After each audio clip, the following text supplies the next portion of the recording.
All right. What's wrong reviews? Ezekiel here. All right, Gangs of London. We have watched a little bit of season 2, so we're at episode 5 of season 2 of Gangs of London.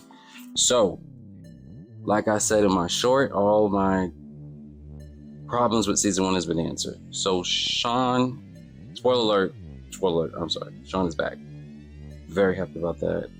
I figured when they shot him in the face, he might, maybe he might live, but I didn't see him on the previous to season 2, so I was very upset. I thought they killed him. Sean is back, and he seems to be way more aggressive than anything else. You find out how much he's changed by season 1, but by episode 1, but you don't know it's him. By episode 2, you know what's going on. So Sean is back. Elliot is still in a mess working for the investors, and Koba, the new villain, is something else. So far so good. Season 2 is, I like the pacing. I don't like the fact that the action has come down a little bit. I really don't get to see a good action scene with Elliot until like episode 4. Like episode 4 or 5. Like they don't really get intense. It is, and I'm assuming it's building up. It starts political. So it just, politics, not political. It starts with the politics of the gangs, right? So from, episode 1, my boy, the son, Alex, he's trying to do big things. The investors send Elliot to come get him. He dies. Episode 1. I was like, oh, okay, this is where we at. But I was like, well, he went to go do Lazarus Project on TNT, so that's probably why he couldn't be in this second season. Cool. Gotcha. He ain't coming back. So Elliot is trying to get him and his father out of the game, because Elliot is now a double agent. He's working with the investors, but he's trying to get out. So he goes to the investors' rivals. We don't know who they are. I was leaning towards, if they're doing all this cloak and dagger, it's not MI6. It has to be some corrupt, dirty cops that want power. That's the first impression that I got, right? Ed, Alex's father, he's caught in the middle because he's the mediator now from the investors and their new crime boss. They brought onto the table of all the crime bosses, Koba.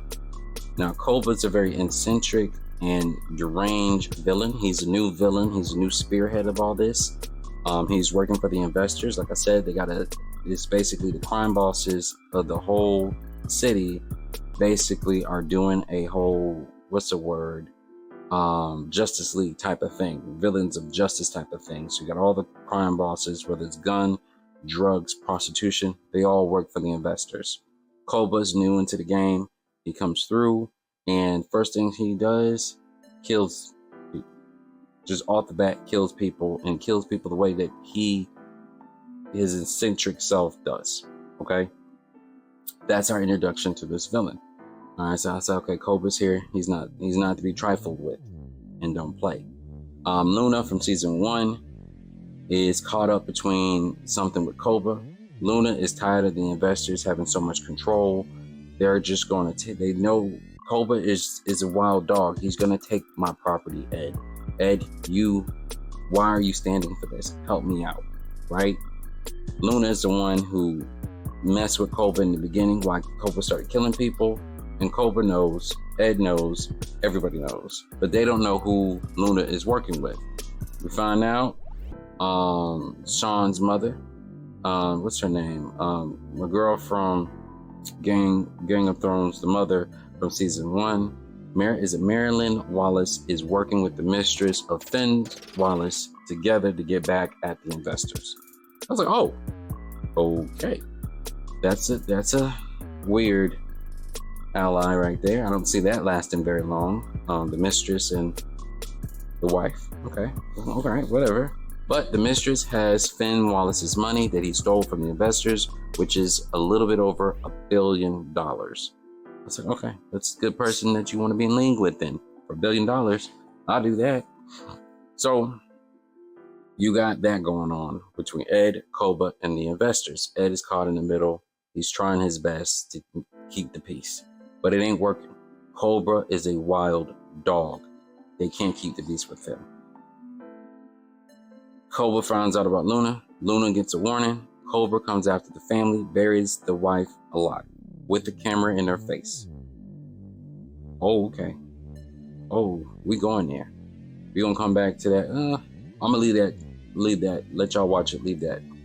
We find out that Sean is going around killing anybody related to the investors and had his father killed. Sean is the mystery person. Sean comes back with a scar, and Sean is working for the corrupt police agent that's not MI6 over there. He's working for them. At the end of season 1, his potential girl, what is her name? Layla, however you pronounce it. She works for another group of organized crime. She comes and saves Sean. They get ambushed by the corrupt cops, and now they both are captured. They break Sean down for a while, 6 months to a year. Sean comes back. He's ready to get revenge, and one of the ways that he's going to need to get revenge is to become the king of the city. He needs to become the king of the city to destroy the investors. That is his theory. Cool. So now they're all working together. Elliot is just trying to get out. That's his biggest thing. He's trying to get out. Marilyn, she wants revenge, and this is where we are in episode 5, season 2. By the end of episode, I want to say 5, Sean and Koba meet. Spoiler alert, and they're attacking the investors. Elliot's father gets killed by Sean's, but he doesn't know it's by Sean. He thinks it's by the investors. It gets crazy. So far so good. I'm hoping the end of the series brings the action, and I will be fine. If it brings the action at the end, I'm cool. I'll be okay. But that's it for right now. Check out season 2. It's very good.